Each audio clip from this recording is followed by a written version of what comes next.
Alright, yesterday I discussed, used comfy people, some military things about the big circle of strategy, the little circle of operations, and the small circle of tactics. I'm an operations specialist and tactics specialist. I know the least about strategy. That a lot of times involves politics. Might take me a while to explain operations through the days. I'm only doing one video blog a day. But an operation consists of one or multiple army groups, either offensive or defensive operation. The army consists of a division headquarters, which is usually led by a general, and he has a general staff of lieutenant generals, colonels, etc. An army group has 3 divisions of infantry, motorized infantry these days. A couple divisions of armored tanks, tank units, units of artillery, units of reconnaissance, units of communications, units of military engineering, and general staff units, which are basically secretaries of the general staff. Before you ever conduct a military operation, you need to get as much accurate intel on the enemy you're conducting the operation against. As much troop count as he has, as much resources as he has, and where his resources are located, where his front line of defense is, where his mobile reserves are. And these days, those recon units get very little information. About the best way to get intel before you start operation is either satellite, which it gives somewhat accurate intel, but if you camouflage stuff well, it doesn't give a whole lot. You can use aircraft, but then you risk them getting shot down, and they also don't catch everything. So oh, I forgot to say, the Army group has a force recon unit, but they just probe attacks to find weaknesses. The days of movie theater military recon units of 5 people are over. The days of SEAL teams operations are over if you're conducting a major operation in a military conflict. So before you even conduct the operation, you have to get as much intel as possible. After you get as much intel as you can, accurate intel, you need to draw up a plan for the operation. And like they say in the military, every plan goes wrong. So you need to have contingency plans, and lower ranking officers over big units to small units with the initiative, intelligence, and ability to conduct operations without waiting on a line of communication to take an hour, and lose that time span, and lose that time span you can exploit to exploit something the enemy has weak. So an operation involves, basically, you usually give it a code name. I don't know, just for instance, code name Orange. You have the general of the army, the general staff. He's head of the army group. They don't call them army groups unless they're NATO now. And drop a plan for your operation, be it offensive or defensive. I'll have to go into detail on other video blogs about offensive and defensive operations. before I even get to tactics, and I'll discuss strategy least, because that's my least of intelligence on. But in an operation, you have combined warfare. You have frontline, usually armored units, tanks, followed by infantry if it's offensive. I'm jumping ahead of myself. When starting an operation, you need to write your objective down and what you want done. How many troops you think, or how many army groups you think is necessary to get a complete victory.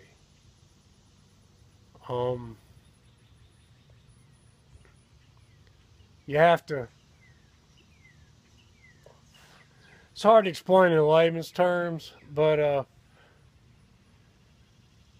the operation, people confuse operations and strategy all the time. Operations is the actual conducting of warfare. There are various types of operations, and all play an important factor, from the division HQ down to the lowest private in the infantry platoon or squad. And pretty much every man needs to know every man's job in case people are lost. And a lot of times officers are lost in battle, and the NCO actually have to take over the company,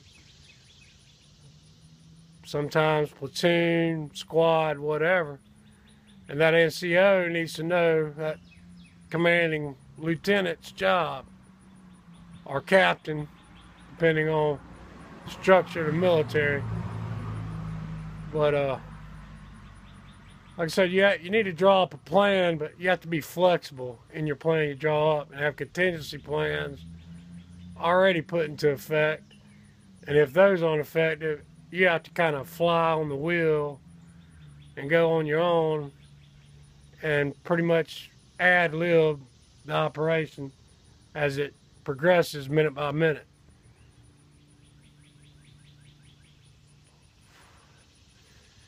The operation is the conduction of warfare, and strategy is it's warfare, but it involves politics too. Politics has nothing to do with warfare.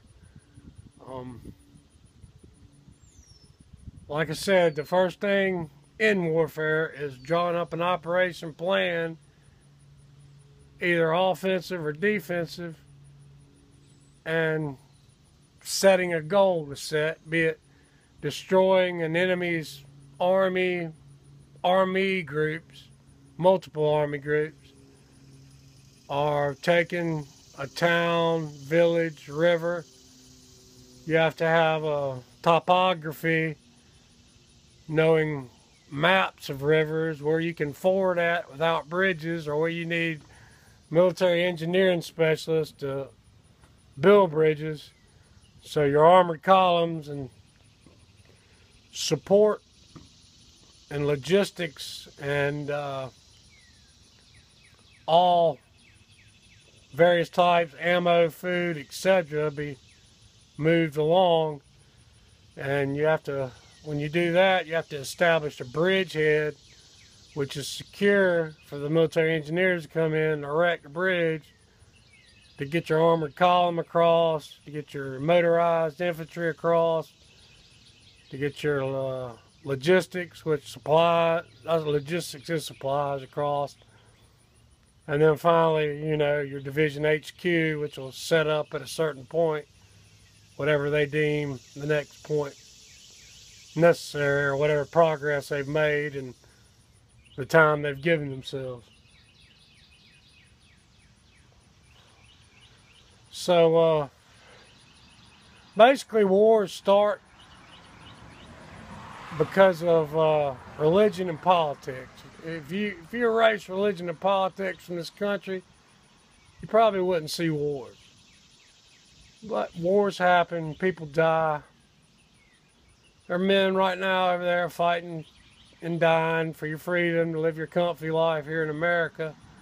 And that's why I'm taking the time to explain on video blog about military operations, military tactics, and military strategy.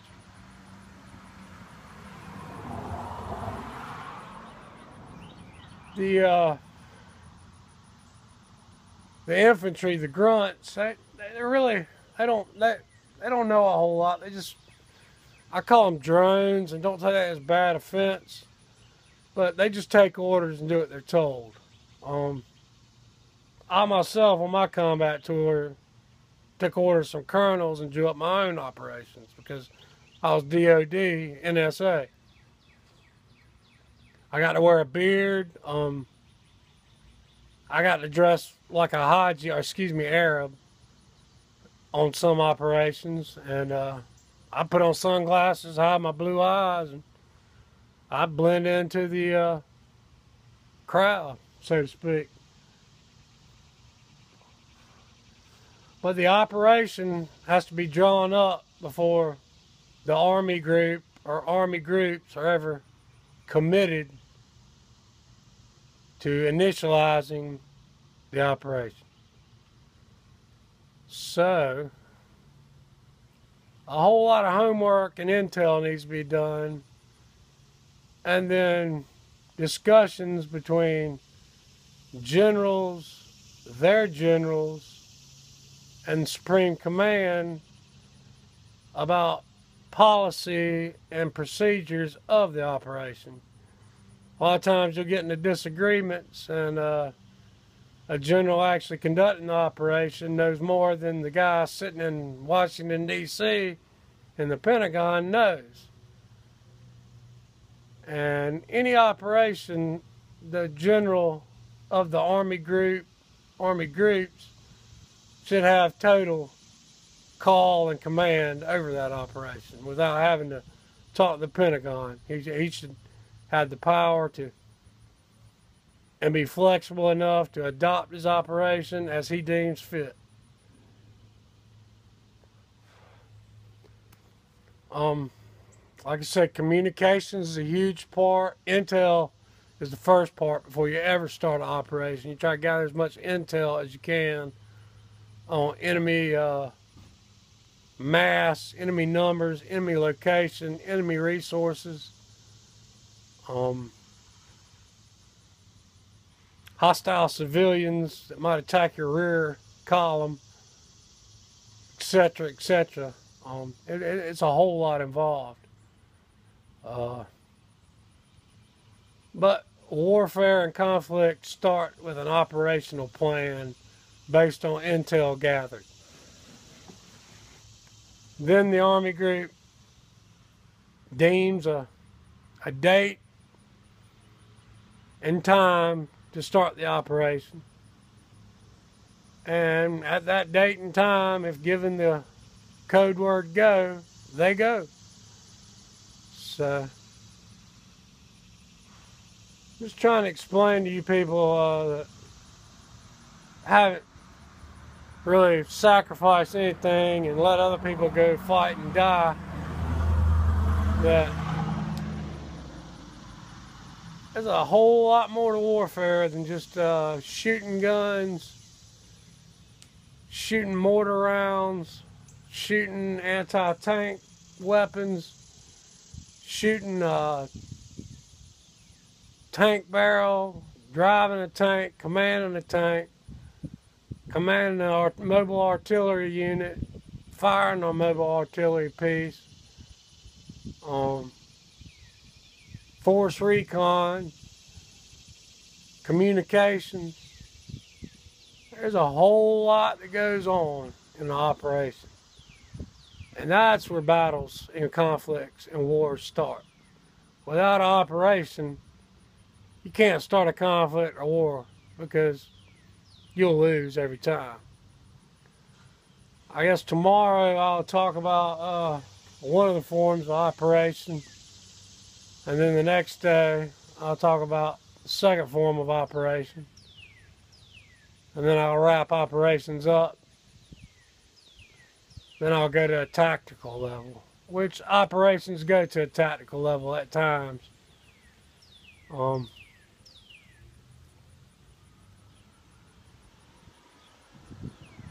that's about all. You guys have a good Tuesday. I hope I taught you something.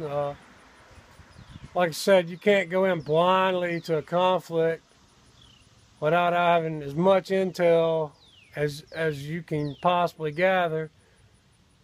And pretty much your intel's 30% accurate on that, so you got to guesstimate.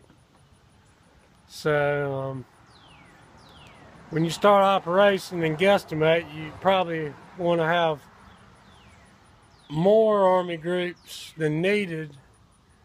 And if you find out you don't need as many Army groups, you can send some back and just let one Army group conduct the operation.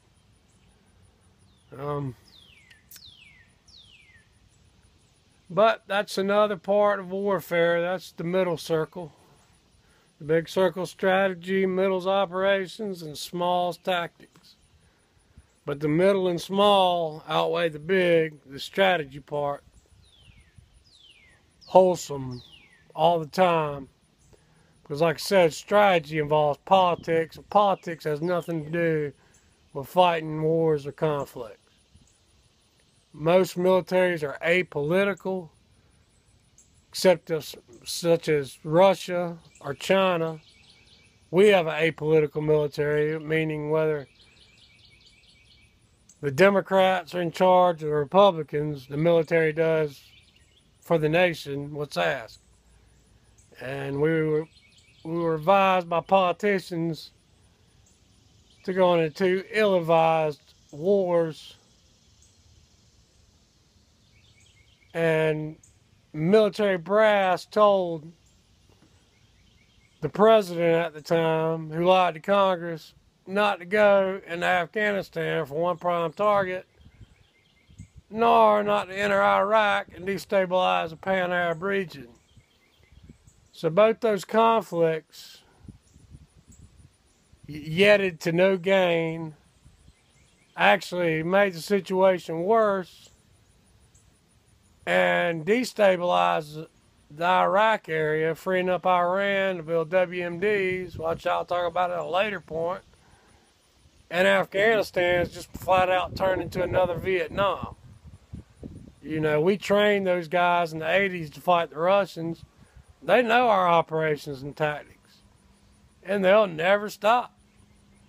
You can't beat an enemy that does not want to be beaten or submit to something that a foreign invasion force is trying to do.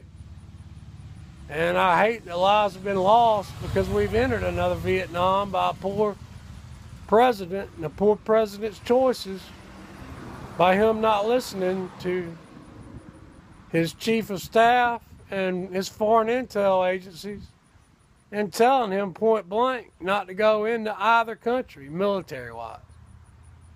The Euro Union told Bush not to go do it. Only the UK and rat-faced Tony Blair backed it. So I'm getting kind of opinionated, so I'm going to end at that. I'll discuss one type of operation tomorrow, and then the other type the next day, and I'll try to wrap operations up. Y'all have a good Tuesday. I salute you. Signing off.